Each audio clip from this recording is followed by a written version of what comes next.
Hi, friends. Today I want to share a new story with you. Enjoy watching it.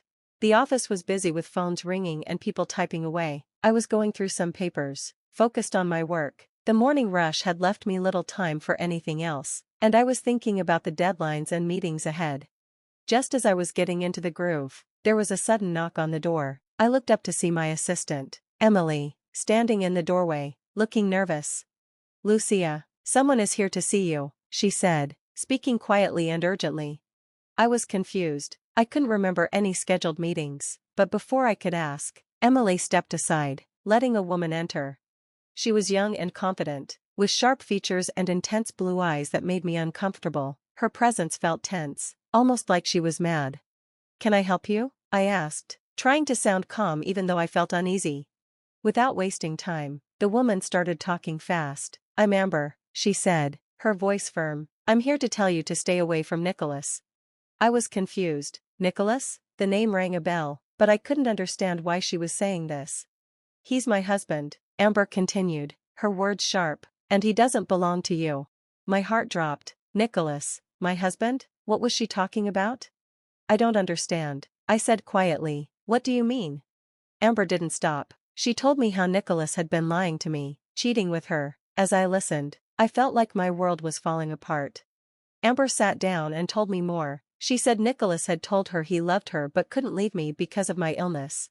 Illness? I couldn't believe what I was hearing. And then, as I looked deeper into our life together, I found something even worse. Nicholas was infertile.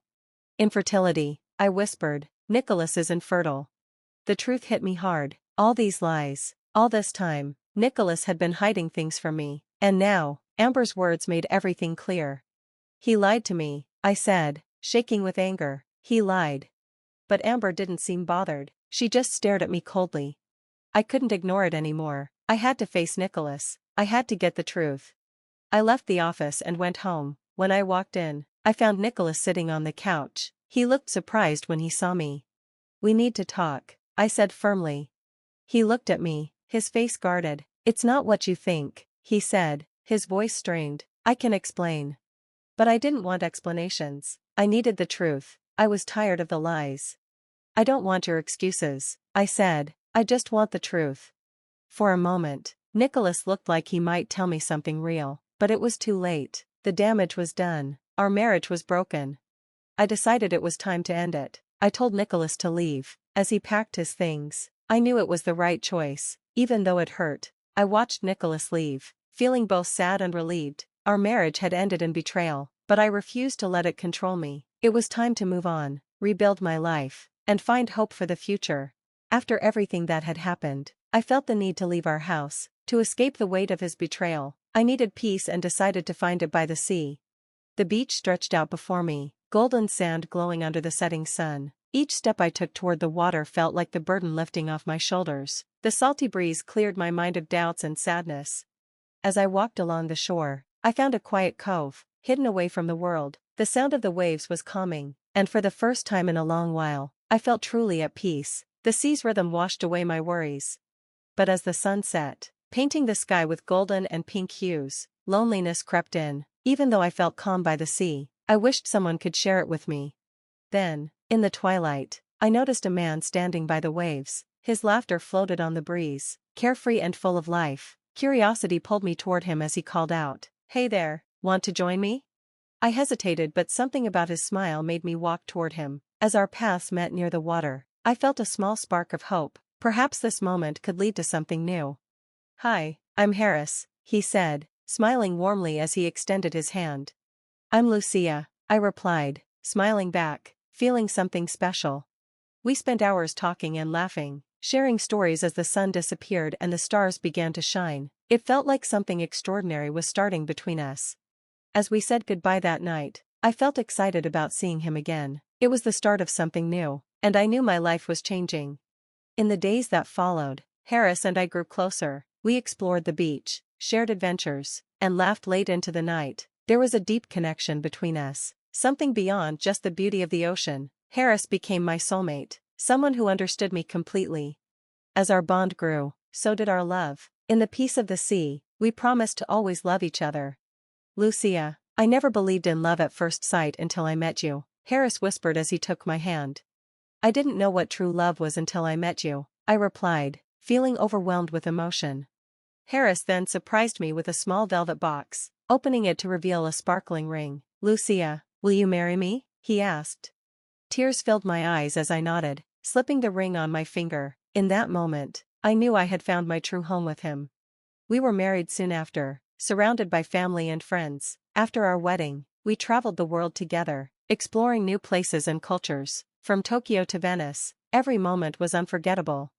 One morning, as the sun rose over the sea, Harris and I stood hand in hand, ready to begin the next chapter of our lives. Are you ready for this? Harris asked, excitement in his voice. I've never been more ready, I smiled, looking into his eyes. Together, we crossed the threshold of our new home, filled with joy as we started a new life. We settled into our routine, enjoying simple pleasures like cooking together, lounging in the sun, and whispering sweet things under the stars. Though life wasn't always easy, our love kept us strong. With every challenge, our bond grew deeper. Hand in hand, beneath the stars, we were thankful for the love that brought us together. Our journey was just beginning. Meanwhile, things weren't going well for Nicholas. After being kicked out, he was forced to depend on Amber, who only cared about money. Her constant demands left him exhausted and struggling to keep up, while Amber's greed made his life miserable. Nicholas sat in his car outside a rundown apartment complex, the glow of a street lamp casting harsh shadows across his weary face. He stared at the building where Amber now lived, though he paid most of the rent, wondering how his life had unraveled so quickly. The thrill he once felt with her had long faded, replaced by endless arguments, growing resentment, and the gnawing emptiness that came from knowing he'd thrown away something real. He missed Lucia, not just her warmth, but the quiet strength she carried. He could still hear her laugh echoing in the corners of his memory, a sound that had once made him feel invincible. Now, it just made him feel hollow. Inside the apartment, Amber was already yelling, "You're late again, and where's the rest of the money? I told you I want that new bag before the weekend." Nicholas didn't reply. He simply dropped his keys on the counter and walked past her, ignoring the spite in her voice. He was too tired to argue, too numb to care. A part of him wondered if this was his punishment. He had betrayed the one woman who truly loved him, and now he was trapped in a life that felt like a slow collapse. Back at the beach, Lucia was thriving. She had started working with a local art collective, using the seaside landscape as inspiration for her paintings. Harris, ever supportive, had turned their garage into a sunny studio filled with plants, easels, and the sound of soft jazz. Every day, they lived with intention, walking barefoot along the shore, sharing meals under fairy lights, and learning each other's hearts more deeply with every passing moment. One afternoon, as she worked on a canvas, Lucia received an unexpected letter. It was from Nicholas. "Lucia, I know I have no right to ask anything of you. I don't expect forgiveness, but I want you to know that I'm sorry, truly. You were the best thing that ever happened to me, and I threw it all away. I hope you found happiness. I just needed you to hear it from me. I regret everything. Take care. Nicholas." Lucia stared at the letter for a long while. She felt no anger, no pain, just a quiet sense of closure. She folded the letter and placed it in a box with other memories, not out of attachment, but because it was a part of her story, and every story deserves its final page. That evening, as she and Harris watched the sun dip below the ocean, she leaned her head on his shoulder. "Are you okay?" he asked softly, noticing the lingering thoughts in her eyes. She nodded. "I am, I think. I've finally let it all go." Harris kissed the top of her head. "Good, you deserve peace." They sat in silence, hands intertwined, the rhythm of the waves marking time like a gentle heartbeat. Months later, Lucia's art gained recognition in a local gallery show. Her painting, a vibrant, emotional piece titled "The Cove," drew attention for its raw beauty. It sold within hours, and a curator approached her about exhibiting in a coastal museum.